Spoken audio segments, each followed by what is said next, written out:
Welcome back. You're watching First Trades, and let's look at what's happening in the FNO. The market's up nearly 0.5% in today's trade. The Nifty hovering around the 24,400 mark. We're seeing still some shorts getting covered for the Nifty there, with the open interest down nearly 0.4% there. In the Nifty Bank, you're again seeing some kind of activity. This index up nearly 0.6%, and there's a flat open interest position. So there's some longs are getting unwinded at this point in time, and some shorts which in the last 2 days, Thursday, Friday, we saw some shorts getting added. That's also getting unwinded after the quarterly updates have come in for many of the banks there. Look at what's happening in the banking pack, which is part of the Nifty Bank there. HDFC Bank is looking at long build up there. ICICI Bank, Axis, all are seeing a long build up. There's a short covering happening for SBI and IndusInd. Shorts getting built for Bank of India, Bank of Baroda, Kotak Mahindra Bank, and PNB. In the call and put writing, there's a spurt in put writing which has come in the call and put writing there. You're seeing put writing happening for 24,300 and 24,400 levels. But look at what's happening in the distribution for the July 14th expiry. You still have a significant amount of resistance coming at 24,300 and 400, with call open interest much higher than the put in that at that level. And if you look at the futures gainers in today's trade, you have stocks like GVTND, Hitachi, Radico, Kitan all up over 3%, and seeing some long build up and shorts getting covered there for them. Among the losers, you have Kotak Mahindra Bank, where there's a short build up. MCX is down to over 2% for short on the back of short build up, and BSE is also down there. Suzlon is down on the back of short build up there. So 2 to 3% cuts coming in these futures. Open interest gainers include Lodha, where we are seeing some long build up happening. MCX is seeing a short build up, and Oberoi Realty is seeing a short build up at this point in time. Our open interest losers include stocks like Kotak Mahindra Bank, MCX, and Suzlon, losing nearly half of 1.5%. BL is also seeing some shorts getting covered, and IndusInd Bank is also seeing some shorts getting covered there as we speak. But most active is HDFC Bank, 800 July call. The premium up 1290 to 3525. We're seeing an unwind happening. So many of the shorts getting unwinded at this point in time. 15.5 lakh contracts getting unwinded as we speak. The stock up 2130 at 826. Among the put, you have MCX, which is active. MCX 27 July put, where we have seen some 51,000 contracts getting added. No open interest for the strike, and premium up nearly 21 to 100.1. So MCX and BSE active there. The stock hovering around 23 levels at this point in time there. So that's what is happening at this point in time. The market's up nearly 0.5%, hovering, trying to breach to 24,400, but it's currently at 24,380 as we speak. Okay, 24,380 is where we're at, 100 odd points, a very decent kind of move nonetheless. IT is the big underperformer, and within IT, except Persistent, Coforge, in fact now only Coforge, all other stocks trading in the red, 1.5% lower on TCS, Wipro 1% lower, Infi 1% lower, Oracle, LTI, Mindtree, Tech Mahindra. So that move on Thursday, Friday, not really sustaining. That's with regard to IT though. Let me go across to Sneha. She's here with what the Q1 print for FY27 could look like on the Nifty pack as well as on sectors. Sneha. Well, yes, so we'll start by talking about the overall Q1 earnings outlook. There's moderate headline growth expected. Wide sectoral dispersion is expected to be seen this time around. In terms of sectoral moves, banks, autos, capital goods are expected to drive positive surprises. On the flip side, it could be the IT pack as well as some of the oil sensitives that could weigh on the aggregate EPS. Speaking of the aggregate EPS, Nifty EPS is expected to grow in low mid-teens CAGR over FY25 to FY27. So this is something that we are going to be watching out for. Coming to IT, margin pressure in IT and some oil and gas names on the back of global uncertainty could turn out to be the spoil spots in Q1. So talking about the IT sector overall, muted growth is expected despite seasonal strength. Client issues, vertical weakness, geopolitics will weigh on demand. Profit growth will lag revenue growth on hedge losses, and tech spends will be soft as AI and GCC capex will rise. Tier 1 growth is expected to be moderate anywhere between -1% to 5% on a year-on-year basis. Although, however, watch out for Infosys, it may raise its FY27 guidance. On the flip side, Wipro guidance is seen at -1.5% to 0.5% for the second quarter. So we'll be watching out for the commentary closely on IT stocks. Shifting focus to banking, then strong advances growth is expected to drive quarter one profitability. NIMs are expected to be flat and in fact marginally lower on the back of corporate loan mix. Term deposit repricing is expected to offset margin pressure and slippages may rise this time as well. And credit costs to ease on the back of quarter four provisioning buffers that we've seen in the previous quarter. Also speaking of life insurance, then NBP growth is expected to be healthy at 13 to 14% on a year-on-year basis, led by protection, non-par savings and annuity. So overall, we're expecting to see good show coming in quarter one. Consumption is expected to good. We're expecting to see double-digit revenue and EBITDA growth once again for a third quarter in a row. So that is something that we're penciling in as well. But yes, watch out for IT and oil and gas. These two could be the softer spots when it comes to quarter one earnings. Okay, thank you so much for that, Snehi. That's really the tilt. Dhananjay Sinha joining us, CEO and co-head of equities at Systematics Group. Good time to have this conversation, Dhananjay, much awaited. Let me first start off by getting a sense. What could the outperformers of Q1 be as per what you are really penciling in terms of the earnings print? So I think, I think there has been a lingering effect of the GST cut last year, and there has been a sort of a bump up as far as the volume growth for auto sector is concerned. So we have seen sort of double-digit growth for PVs, two-wheelers, etc. So that might actually linger on to the first quarter this year as well. So that is one thing. The second, I would say that there can be upside surprises for select consumer names, especially in the context that last year, same quarter was a weak quarter, and there is a base effect that is coming up. So in terms of top line growth, the select consumer names, there can be somewhat better growth. However, we think that the pricing aspect needs to be looked at more closely. So that is another thing. Third, I would say with respect to the banking sector, there has been a positive surprise with respect to the total loan growth. And that is something that might actually drive the operating leverage of some of the banking sector. However, we also know that there has been a lagging effect of the deposit growth, as a result of which there is certain issue with respect to transmission of operating leverage to profit growth. So, it needs to be looked at selectively within the banking sector as well.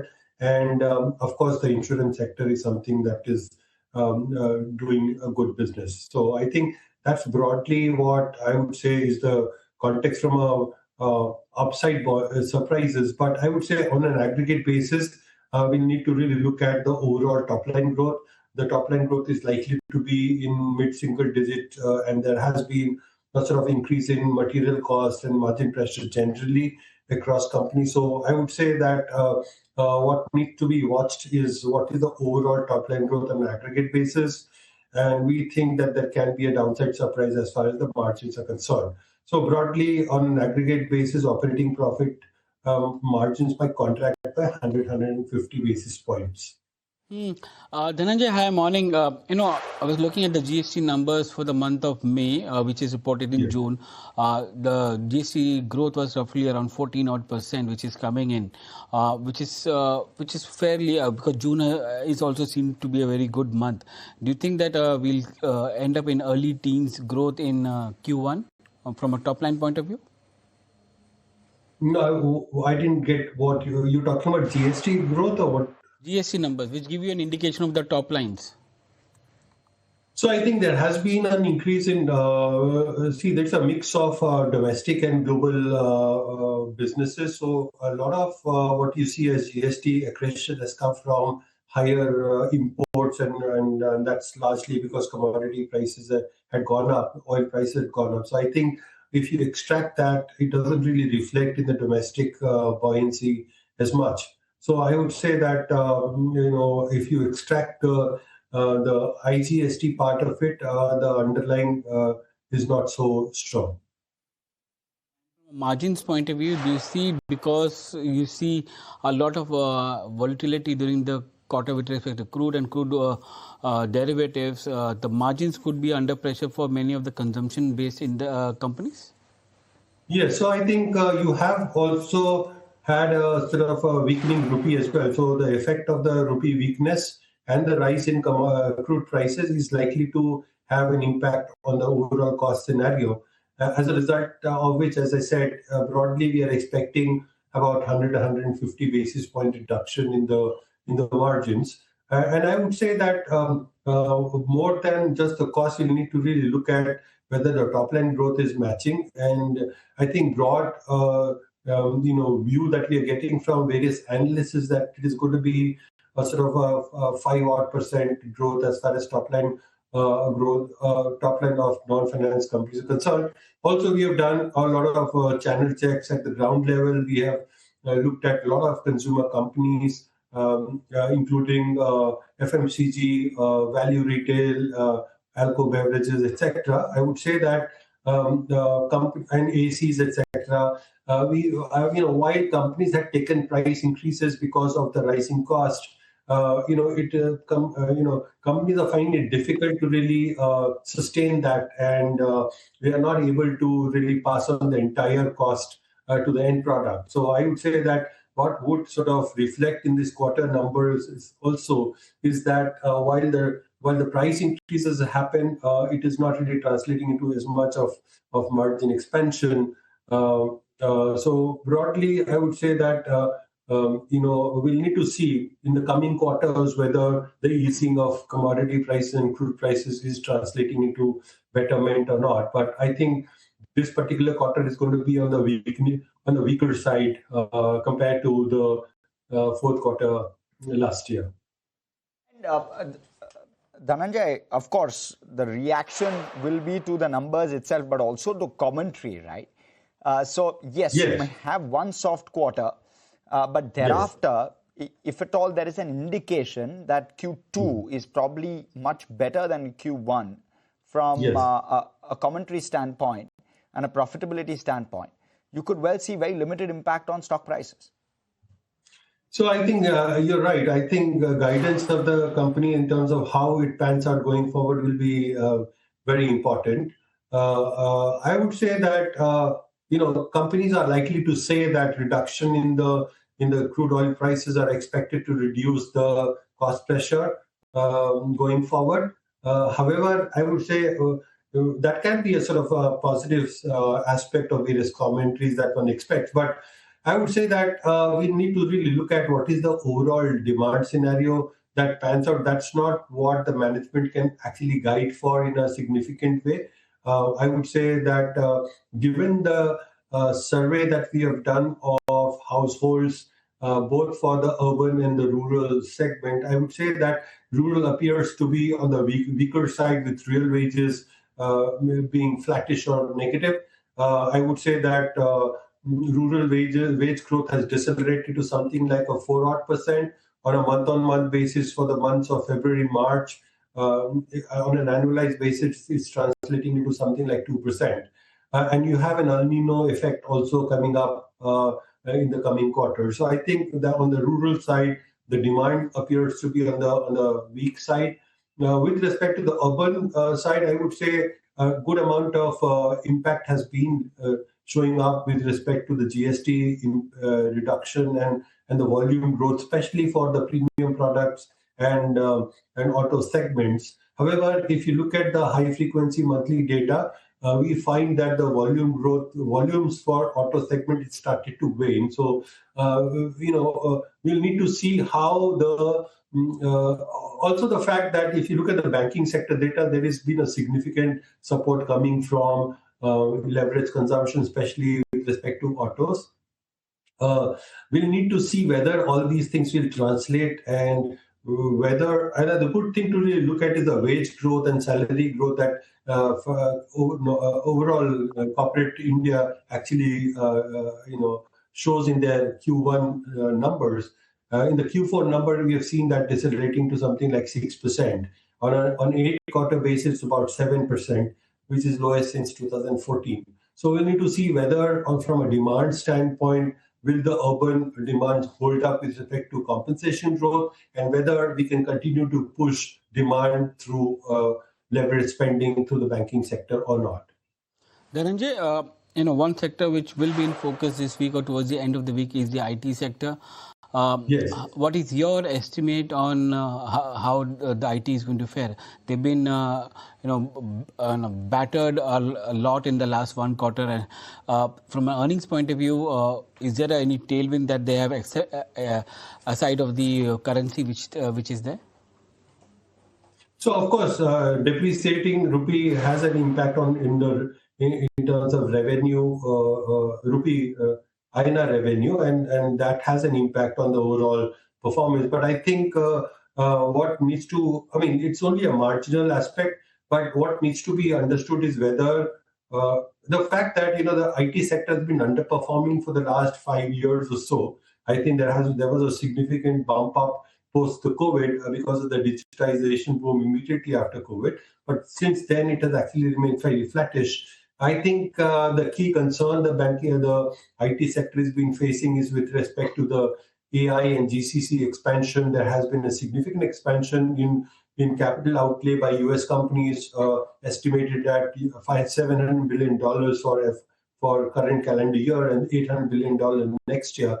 I think there are sort of more indications that are coming that companies are trying to do more of captive investments, and that's not translating into outsourcing to Indian companies. And there is a certain amount of competition that is arising with respect to the AI and the outsourcing space. So I think IT companies have been lacking on the revenue side, and I would say that we are expecting a modest revenue growth for this quarter, ranging between -1% to plus 5%. But I think on an average, it's likely to be fairly muted. There can be a sort of increase in guidance from Infosys, as we have mentioned, to roughly about 2 to 3.5%. So, and that's translating from the acquisition that they have made. So that is that can be a positive surprise from Infosys, largely related to inorganic growth. So by the end of the quarter, Dhananjay, which are the sectors that's going to drive earnings for, say, the Nifty? And which are the sectors which will be a drag? So I would say that what if you look at the Nifty companies, I would say banking sector appears to be showing a kind of increased operating leverage, but we'll need to see whether, the expectation is pretty strong. Overall, Nifty earnings growth from a consensus standpoint is in the region of 12 to 15%. But I would say that it's on the higher side. It's likely to be moderated going forward. But I think a large part of this growth is expected from the banking sector, where the credit growth has been pretty strong.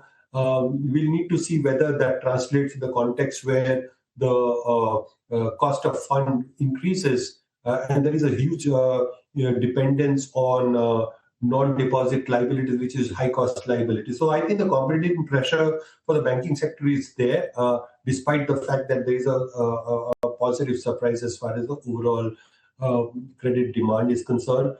I would say IT sector will continue to be on the moderating side. I don't expect too much of growth from there. As far as auto is concerned, it's likely that as commodity prices come down, there can be some margin expansion in the coming quarters. Even if the volume growth sort of moderates or from here on, I would say the margin can be somewhat positive. I would say from a consumer standpoint, again, it is going to be very selective.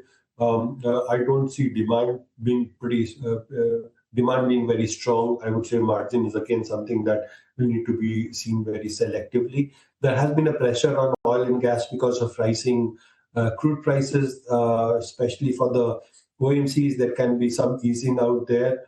I would say metal has done very well. I would say there can be a sort of a moderation going forward because of the easing of the commodity prices. I don't see very strong numbers coming from cement, for instance. There has been increase in prices ahead of the monsoon season, but I would say that there has been certain moderation as far as the real estate sector is concerned, which is a significant contributor to the overall demand context for the cement sector. So I think those are the broad contours I have in mind for the earnings outlook. Okay, Dhananjay, thank you so much for coming in, giving us that perspective. Really, really appreciate it. Thank you. Okay, what we'll do is slip into a very short break, come back with more. Stay with us. We'll have a corporate conversation lined up for you on the other side.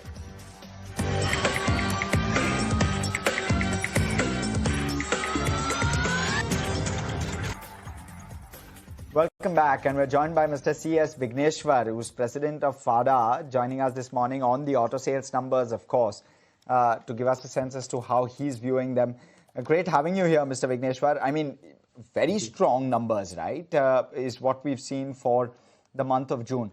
Even on the passenger vehicle side of things, the numbers were largely strong. Give us a sense.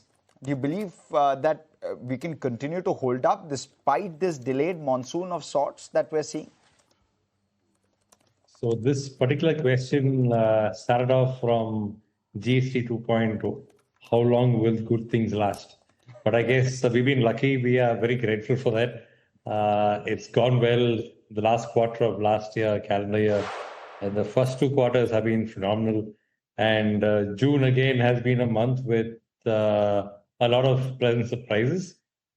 Overall, as an industry, I think it's the best ever June with two-wheelers, PVs, CVs, three-wheelers, all of them having the best ever June. So I think the industry is doing well despite these minor hiccups which we face all on the way. I think things are good. Things are looking hunky-dory. The dealer sentiment also is good because we have a sentiment study every month regarding what they think about the previous month and what's the short-term, long-term, and medium-term thoughts. And all of them have been very positive until now. With regard to rural, do you expect that to probably recover come July in a more stronger fashion? Because for rural, it was a slightly softer June. Would you term it as that? It is a softer June. That's because mainly due to the delayed monsoons, but I guess the monsoons have set in finally, and we'll be seeing the rural also start contributing as usual. When you look at it in the last few years, the rural economy has been really contributing to the Indian automotive scene in a very, very strong way. I think that's going to continue to happen. The tractor sales, when you see, it's about 21% more than last year, same month of June. So which means there is investments going on into the rural market. The farmers are investing, and therefore the sowing and the harvesting is going to happen very soon. And this would again lead to a positivity and also cash flows in the rural economy. Medium term and long term, we are very, very bullish about the rural economy. Hi, Mr. Vigneshwar. How do you look at demand coming in for the electric vehicles at this point in time? Have you seen a spurt in the last few months, especially after the West Asia crisis? And my second question is on the CV demand at this point in time, or in demand for vehicles, because there has been price hikes which have been undertaken by all the OEMs. How is the demand scenario at this point? The demand scenario for the commercial vehicles, I'll answer that first, has been fantastic, especially the light and medium duties and also the last mile commercial vehicles.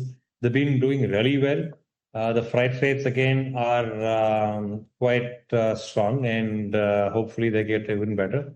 When you also look at EV sales, I think EV sales has had a great run. Perhaps it has been fast-tracked by the West Asia crisis, but we need to see whether the pace is genuine long-term in terms of the higher pace in the last 3 months. But in the long term and medium term, we are quite confident that the industry is going to shift to alternative fuels. Last year, we ended the alternative fuel penetration at about 35%. We are already at 40% this year.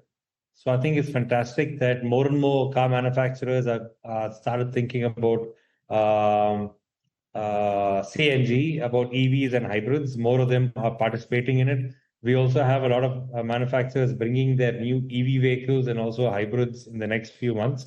So all this is going to help.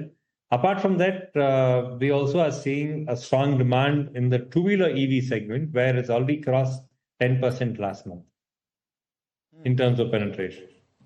What about CV? That has really surprised on the upside in terms of the sales numbers, Mr. Vigneshwar. Can that sustain really? What is causing this momentum? Are those factors continuing can we continue to build on some of the factors, which is why we're seeing the momentum? Give us a sense of some of those trends. The CVs was having a very soft couple of years until GST came in. Ever since GST has come in 2.0 coming in, I think we've been having fantastic demand. A lot of it is replacement, but a lot of it also is because of the higher commercial activities happening, last mile delivery being a very important fact, but also goods movement. The economy is doing well. A lot of goods needs to be transported. This again is helping the commercial vehicle demand. We think it's here to stay. It is not a spurt because the last 9 months have been quite good for commercial vehicles overall. And I'm just trying to also understand how should one try and view price hikes, because those will also start to come through, right? I mean, most auto manufacturers, OEMs have spoken about price hikes, just given the fact that you're seeing elevated levels in terms of metal prices. Some of those price hikes may translate maybe over the next 3 to 6 months. Would that at all impact demand in any fashion? Is that front-loading demand by any chance? Is that something you're seeing as a trend?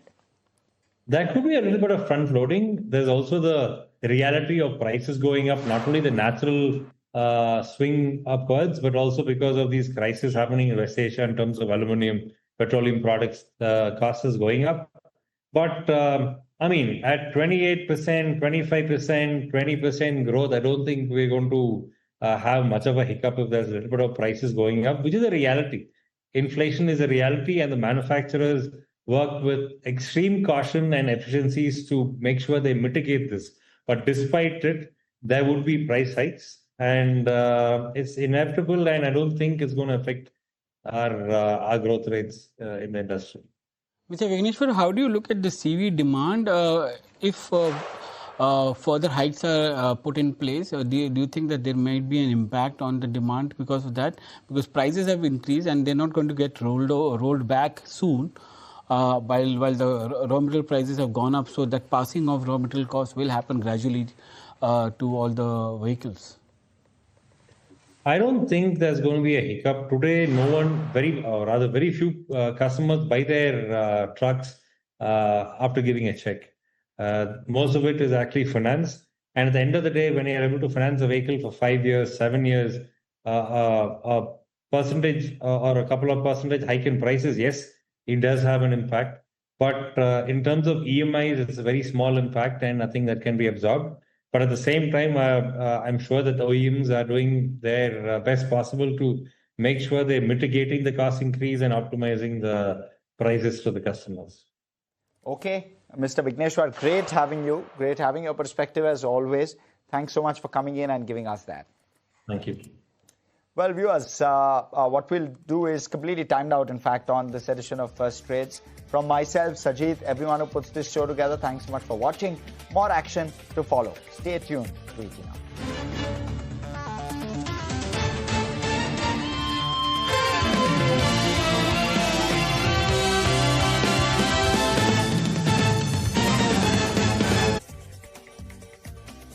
Hi there. very good morning. You're watching Midcap Masala on ET Now. I am Snehi Shah, and this is a show where we are going to be diving deeper into the broader end of the market, give you a lowdown of what's happening at the index level. The Nifty is holding up to some stellar gains. It's not a bad open for our week at all, because you have the Nifty that's now crossed 24,400 with an uptick of about 0.6%. It's a good 140 point uptick coming in on the spot basis. The broader markets are slightly underperforming the benchmark, but they're not too far behind, because both your Nifty mid-cap and small-cap indices are up 0.3%. That's at the index level. At a stock-specific level, let's talk about a bunch of stocks that are making headlines within the broader end of the market. And the first one to talk about is Kirloskar Oil Engines. That stock has gained after Jefferies initiated coverage with a buy rating and a target price of 2,815, implying around 21% upside from current levels. The brokerage cited the company's market share gains in high horsepower gensets and its recent breakthrough into the data center power market as key growth drivers. Next up, also watch out for Shakti Pumps. That one is soaring in trade after the company received a letter of empanelment from MSEDCL for supplying 15,000 off-grid solar water pumps under the Magal-Tyala Krushi Pump Yojana in Maharashtra. The order is worth around 354 crore rupees. And that's not the only company from this industry that has bagged this order, because along with Shakti Pumps, Oswal Pumps too has received an order from the MSEDCL worth 236 crores to supply and install 10,000 off-grid solar water pumping systems. And GK Energy is also a high flyer in trade today. It joins both Shakti Pumps and Oswal Pumps in receiving a letter of empanelment from the same MSEDCL for supplying 10,000 off-grid solar water pumps under this Magal-Tyala Pump Yojana in Maharashtra. The order is worth around 236 crore rupees and is expected to be executed within 60 days. So these are some of the stocks that are abuzz. Next up, on the back of its Q1 update, let's talk about Senco Gold. That one has reported a rather mixed Q1 FY27 business update, if I could call it so, because on one hand, you do have the total revenue that has risen 60% on a year-on-year basis, led by robust same-store sales growth of 38% and healthy traction in diamond jewelry. The company has also opened 8 new stores during the quarter, in line with the guidance that they had given earlier, but they've also cautioned that Q2 would be seasonally softer, with margins likely to face pressure from the impact of higher customs duty, and that's what makes this update largely mixed. Nonetheless, the stock is up 4% and doing pretty well for itself in trade.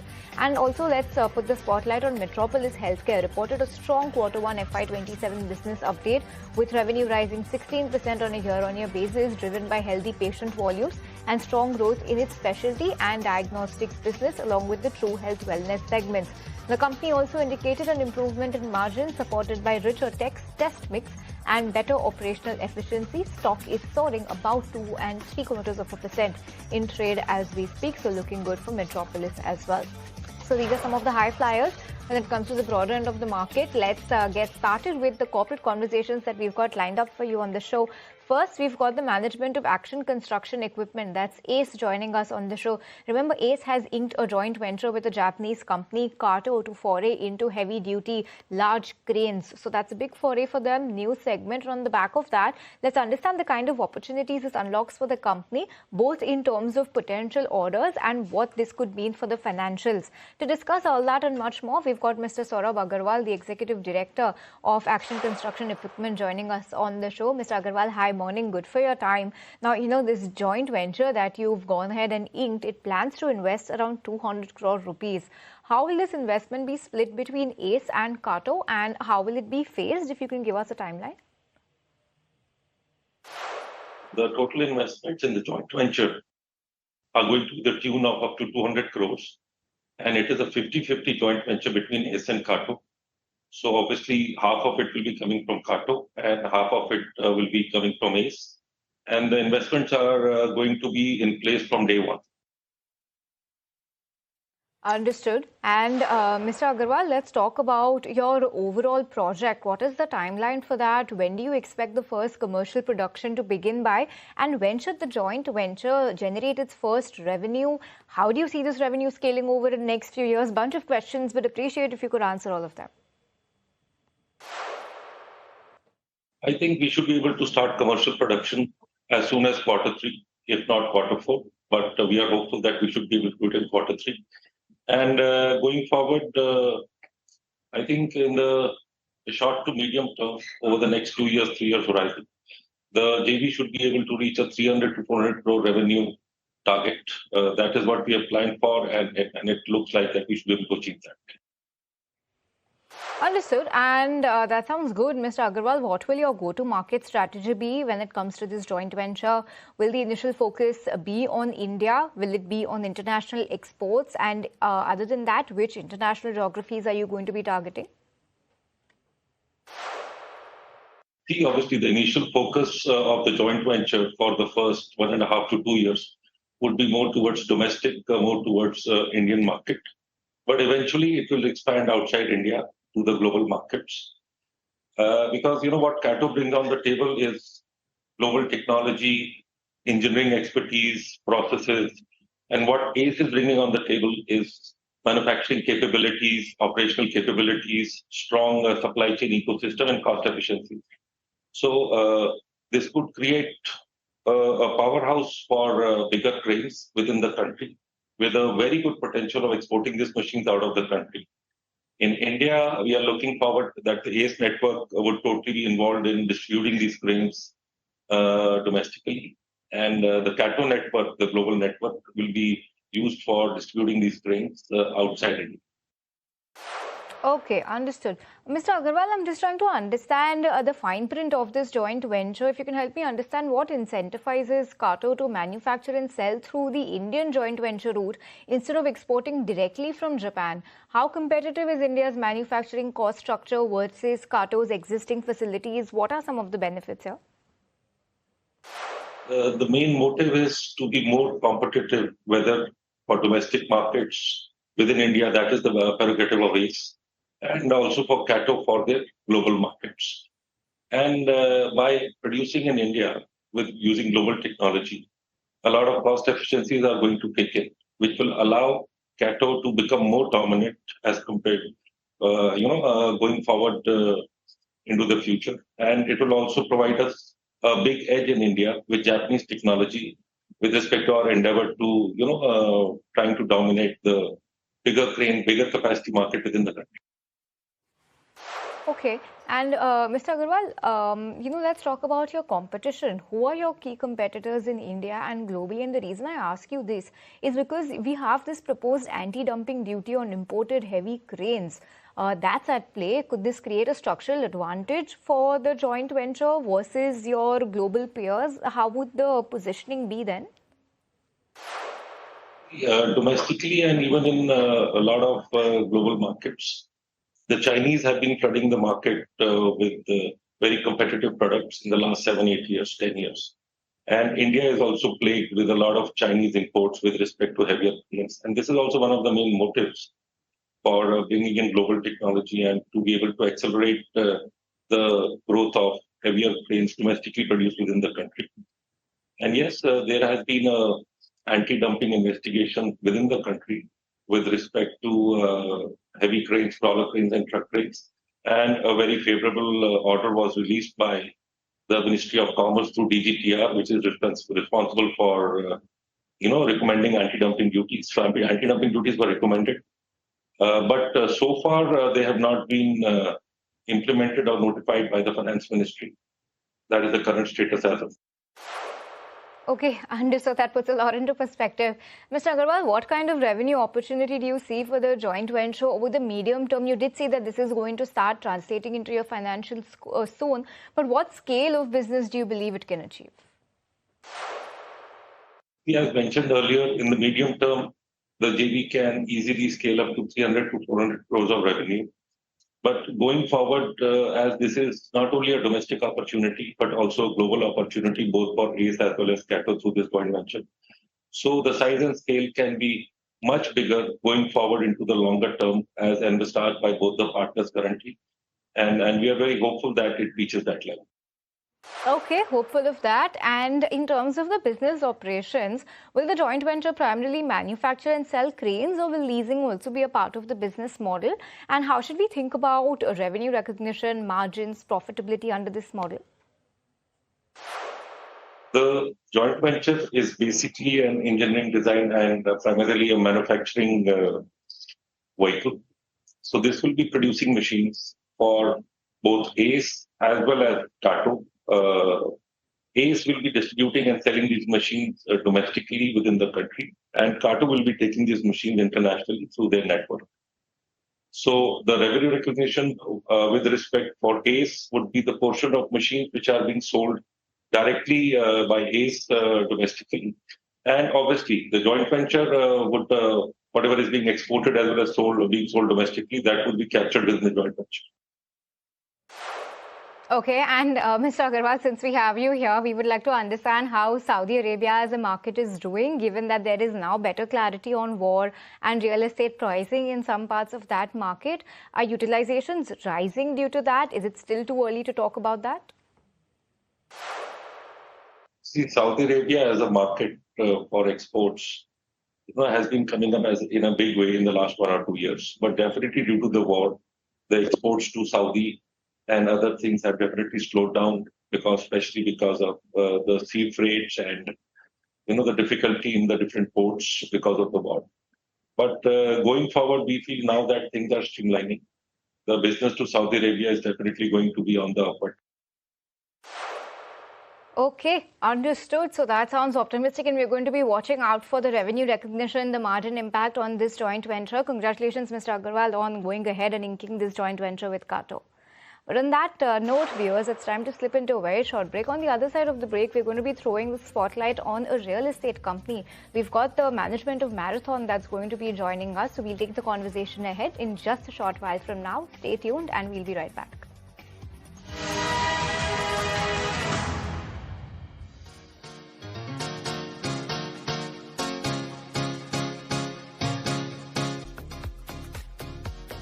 Hello and welcome. You're watching Midcap Masala. You're joining us live from the Suzlon studio, and let's get focused on the conversation that we have lined up for you. We've got the management of Marathon joining us on the show, and we have Mr. Parmeet Shah, the director at Marathon Group, joining us on the show. Mr. Shah, hi, morning. Good to be speaking with you. Big positive news for your company. You have entered Mumbai's society redevelopment segment with a premium residential project in Versova. Now, speaking of society redevelopment itself, that is emerging as a large opportunity in Mumbai. What has prompted your entry into this segment now, and how sizable do you believe this redevelopment opportunity can become for the company? Sure. So, if you look at the history of our company, we have majorly focused on these very large land parcels, where we have these very long-term township projects. This, has served us very well. And even in the early 2000s, we actually pioneered the mill development. So that was another area where we expanded. But if you really look at what's happening in Mumbai today, these kind of opportunities where you back in the day could acquire 50 acres, 100 acres, have these huge projects, those kind of opportunities are dwindling. And, left, right, and center, wherever you see, there isn't any big, large parcels, that's becoming more and more scarce. So we've been seeing that develop over the last couple of decades, in fact, and which is what has prompted the redevelopment strategy. And on that front, I'm sure anyone who resides in Mumbai, you just need to look around and you realize how big, the redevelopment market really is.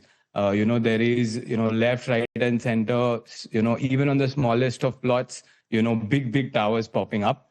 So that is basically a symptom of what has happened to land in Mumbai, where most of the land is already owned by societies. There are already buildings existing on that land.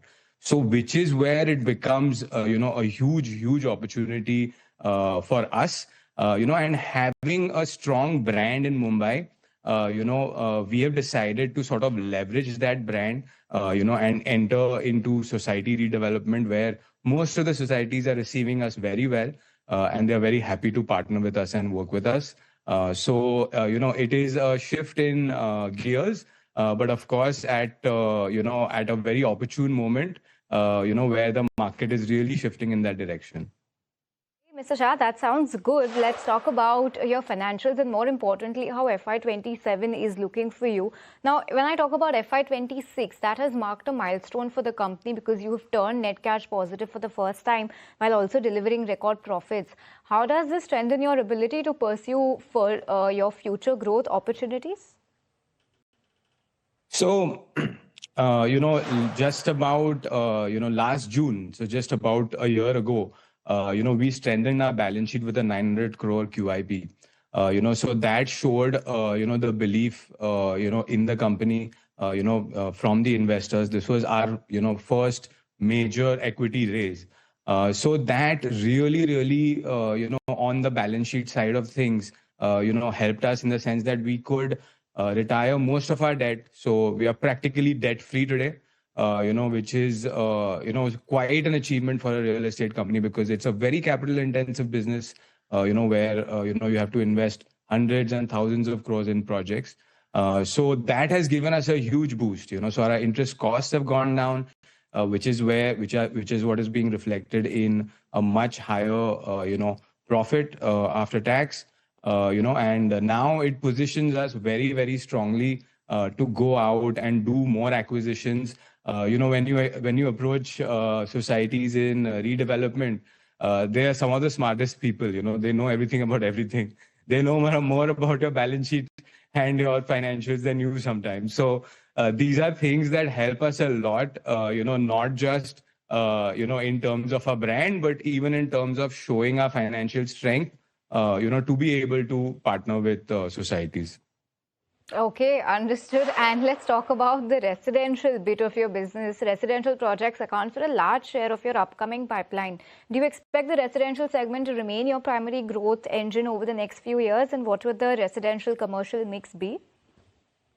Great question. So actually, at the moment, if you look at the last maybe 10 odd years, we have had a huge commercial portfolio as well. Marathon Future X being, one of the biggest projects, commercial projects in the city, and definitely the biggest project for us.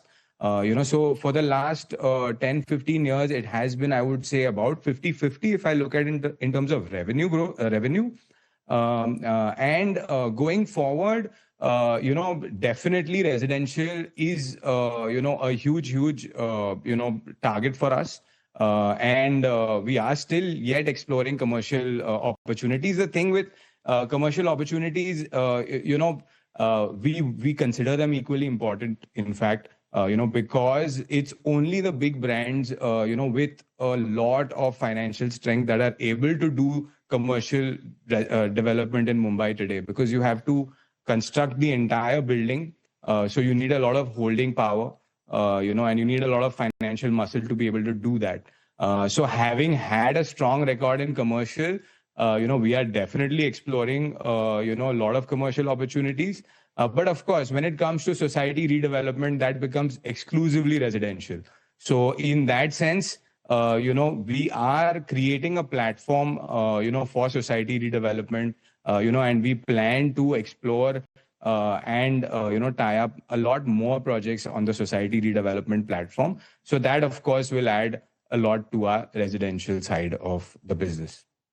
Okay, understood. And Mr. Shah, you spoke about the QIP and the strengthening of the balance sheet. So now with a stronger balance sheet and an expanding pipeline, should we expect a more aggressive business development strategy, including some more projects on the redevelopment front or any land acquisitions over the next 12 to 18 months? Can you tell us what's in the pipeline?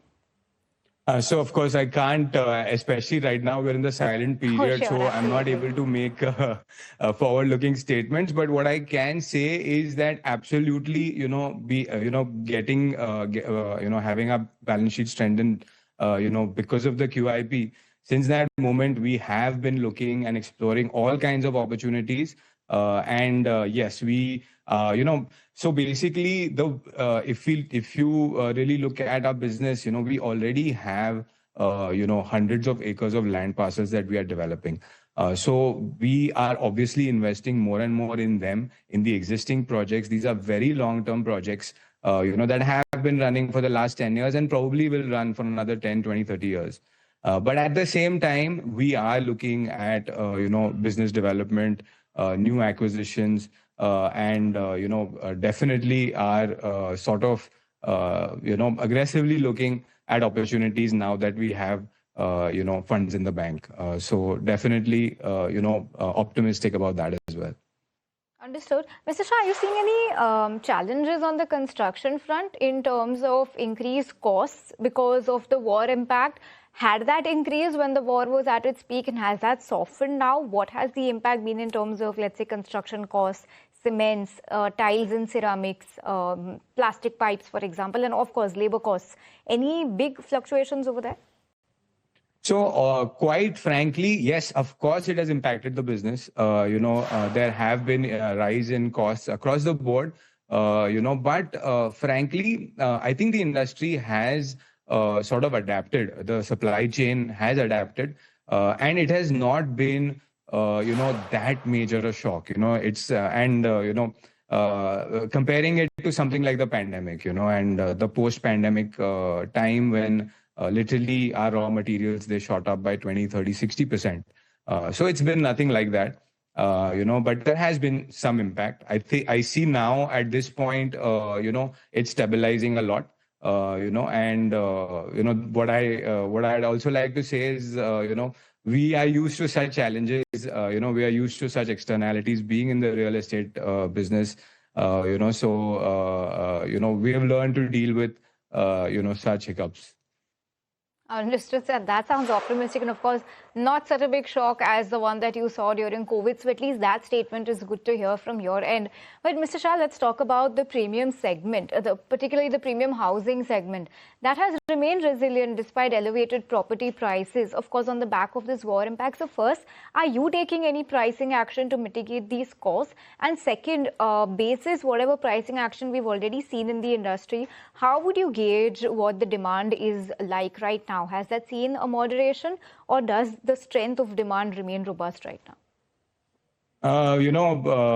The strength of the demand especially in residential real estate in Mumbai, frankly, personally, it always surprises me, because even in the worst of times, and I'm sure, you would remember, when after the pandemic, the government had come up with this, stamp duty discount. And that month, in the middle of the pandemic, you saw absolutely every record in Mumbai real estate being shattered. So at the lowest of the low points, residential real estate is always strong, and I've seen this, when I just entered the industry in the 2009 period as well, when the entire global real estate market had crashed. So residential real estate, frankly, that's where it's even surprised me how strong it bounces back. There is, in the industry, we are always worried about, too much supply, too many projects being launched. And I'm sure that's what you see around you as well, where it's like, how is there so much development happening? So we have the same feeling, but then the demand always catches up, and then everything ultimately gets absorbed. And then, so many times I have found myself being pessimistic or, on that front. So what I can tell you is that it's the same story today. Very, very strong residential demand. Okay. I think we are, again, breaking every record, and in terms of the price action, frankly, that depends a lot more on the, on the market dynamics, not so much on your costs, okay. But the good news there, again, is even with so much supply, I am seeing across the board in Mumbai, prices ticking up, and this has been happening over the last couple of years. So that's been positive news for us and the entire industry. That sounds really good, and hope to keep speaking with you. And yes, the Marathon Future X, the project that you mentioned, right across the road from us at Lower Parel. So next time we hope to see you in the studio. Absolutely. Very nice. Thank you so much. Thank you so much for your time. So good to be speaking with you. Thank you so much. Okay, viewers, with that, we're completely timed out on this edition of Midcap Masala. Thanks so much for tuning in. But keep watching ET now, because buy now, sell now takes all the action here.